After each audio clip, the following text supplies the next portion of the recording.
Hello everybody and welcome to the channel. In today's video we're going to be taking a look at what could potentially be the best version of movie Ratchet of all time, that being this fourth party Rescue Pioneer KO version of MPM-11 Ratchet, this time inspired of course by Transformers Dark of the Moon, / very briefly sadly in Transformers Age of Extinction. Now if you are after adding this guy to your collection, he is currently available and in stock right now over at Show Z, and for that of course I shall pack a link down in the description box below, and if Hasbro and Takara aren't going to do it then the KO companies most certainly are, and probably better. I really have no idea as to how they can pump out so many repaints of their recently released MP Starscream, but not just a simple repaint of an MPM Ratchet. But nevertheless, you can see here that I actually think this has turned out so nicely. Now, DOTM version of Ratchet, I may be slightly biased as Dark of the Moon is my favourite Transformers movie, but it's always been my favourite colorization for this guy. I think it looks absolutely exceptional. Of course, he sported a much darker green in the movie, as well as had some brand new decals, and I think this Rescue Pioneer has captured that perfectly. Now, the original Rescue Pioneer was one of the best KOs that I personally have ever picked up. The quality was honestly fantastic,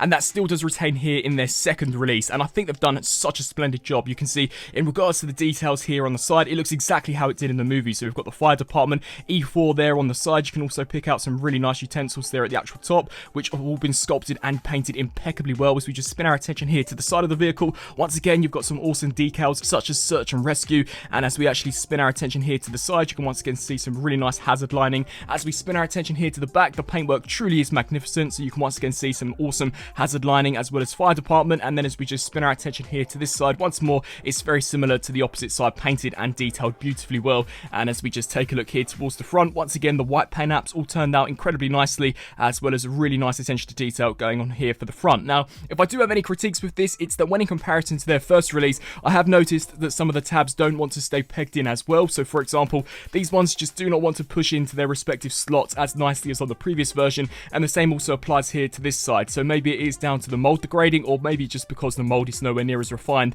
as that original version, but it is definitely something worth noting. It's not a massive drawback and will no doubt be completely non-existent on your copy. It could just simply be a one-off here on mine, but it is definitely something worth pointing out. Now I do in fact actually love that we've got a much smokier, darker plastic used here for the windscreen as well as for the windows, and when I bring out the older version for a comparison, you'll definitely be able to see as to why I believe that to be an actual positive. And in regards to accessories, this version of Ratchet of course comes with all of the same bells and whistles as not only the official Takara version, but of course the previously released Rescue Pioneer. So we do get Ratchet's EMP blaster, looking fantastic, completely cast out of this wicked gunmetal silver. You can see some really awesome metallic blue highlights as well as some of this darker green detailing, and the same also applies here for this side. Of course we do get included his awesome buzzsaw, which I don't actually believe we see him wield in Dark of the Moon or Age of Extinction. Maybe he could have in fact actually sliced one of Lockdown's arms off in order to prevent actually being killed, but you can see here completely painted there in metallic silver, and the blades can in fact spin, which is super cool. And then finally we do in fact get a pair of missiles that we see him use throughout his tenure in the live action movies. Now without further ado, let's very quickly bring out the original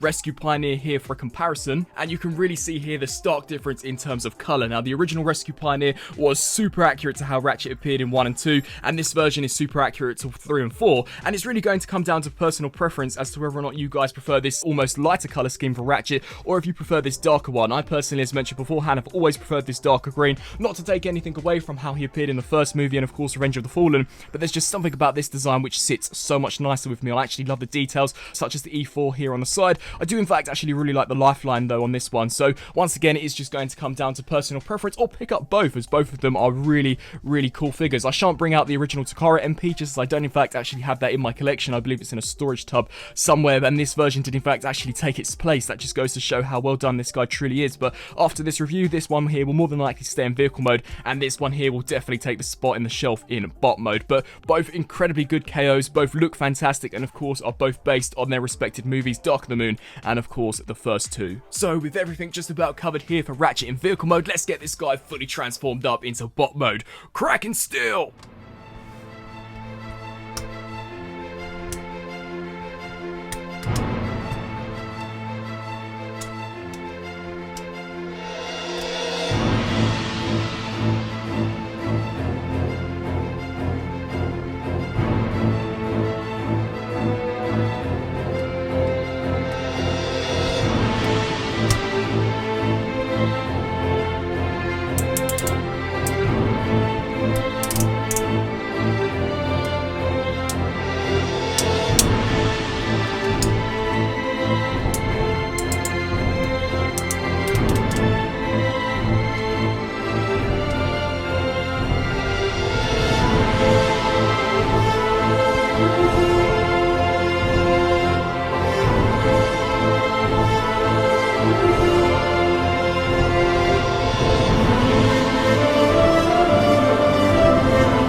And so here we have the Rescue Pioneer Dark of the Moon Ratchet fully transformed up into robot mode and looking just absolutely incredible. Honestly, this guy looks amazing. Now, of course, we can't give Rescue Pioneer, or I guess you could say Black Mamba, full credit on this guy, as for the most part, I'd say 99% of the engineering is just a direct carryover from Hasbro and Karatomi. So the actual mold itself is all down to Hasbro, but the paintwork is just absolutely incredible. Honestly, this DOTM Ratchet has never looked better. Now, as we bring him in here for a closer look, one of the major mold changes that I believe it was Black Mamba actually made to this guy was in regards to this almost light bar slash bracket piece. Now, on the original version, if you will recall, these sections did essentially jut out, whereas on the original Rescue Pioneer that was based on Revenge of the Fallen in the first movie, they engineered it in a way so that you could in fact collapse this down, which is just fantastic and in my opinion makes all the difference. But as we actually take a look here at the details, the face sculpt just looks absolutely remarkable. I mean, the gunmetal silver that they've used is brilliant. We have some super awesome green highlights applied to certain aspects of Ratchet's face, and not to mention that those incredibly beady metallic blue eyes just look super impressive.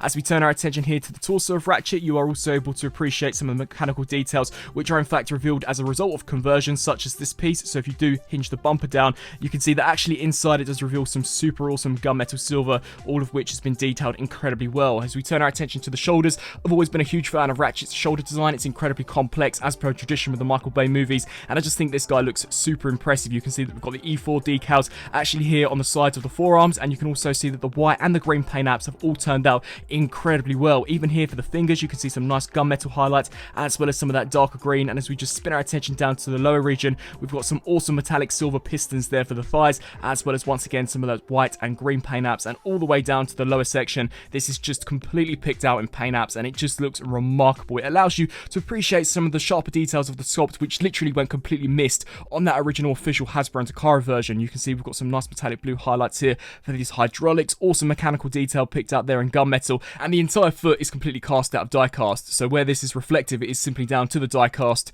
but you can see that just looks so awesome. And even as we spin our attention here to the back, considering this has been painted super nicely, this actually doesn't look that bad at all. Honestly, I'm just absolutely mind blown with how this guy's turned out. He looks remarkable. Now, as we very quickly go through articulation, of course, we do get a hinge joint here at the head, which can rotate left to right, as well as hinge up and down. As per tradition with this mold, the mouth can also open and close to reveal some really awesome, almost vocal processors, as Ratchet calls them in the first live-action movie. We, of course, get a hinge joint here at the shoulder, which can rotate forwards and backwards, as well as Ratchet out to the sides. We also do get a rotation here at the bicep, 90-degree bend there at the elbow, also on a Ratchet joint, full wrist rotation, as well as a hinge joint back and forth here at the fingers, as well as here at the knuckles, and these thumbs, I guess you could call them, are also individually articulated. We do get a full waist rotation, and due to transformation, you could also get an almost fake ab crunch out of that as well, which is really awesome. The Ratchets here at the legs can kick forwards that far, as well as back to that far, which is great. They can also kick out to the sides. Rotation here at the thigh, as well as I would say roughly 90 there at the knee. Sadly, it's not the greatest range of motion,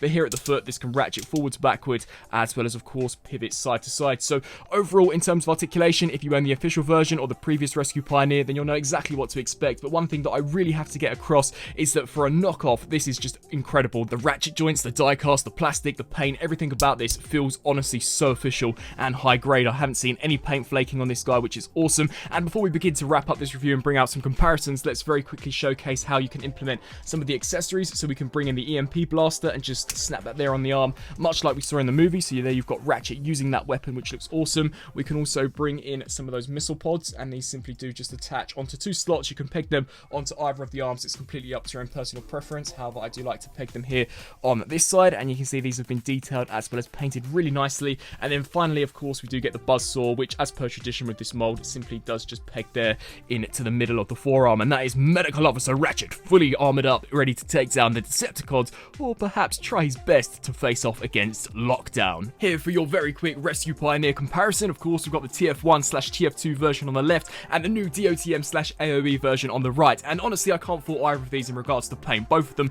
do an absolute stellar job in capturing their appearance from, of course, their respective movies. It simply does just come down to personal preference. Which version of Ratchet do you guys prefer in the collection? Do you prefer the lighter color scheme that we got from the first movie, or do you prefer the much darker green that we got in the third and fourth movie? As mentioned beforehand, I've always been a sucker for his design in TF3, so I'm definitely going to opt with that, but I have no issue in owning both of these in the collection. And if you're a fan of Masterpiece figures and you want basically the most accurate representations of both of these guys, then I would definitely recommend to pick both of them up, as they really do a fantastic job in representing the various looks that Ratchet had in those live-action Michael Bay movies. And finally, here we've got Ratchet compared next to MPM Ironhide. Now, considering this guy is essentially just a KO of that MPM-11, the scale is exactly the same, so you're not getting an increase nor a decrease. So if you own the original version, you'll know exactly what to expect. He will scale perfectly with the other MPM figures created by Hasbro and Takara Tomy, or I guess he could even actually fit into an almost Black Mamba display, as I always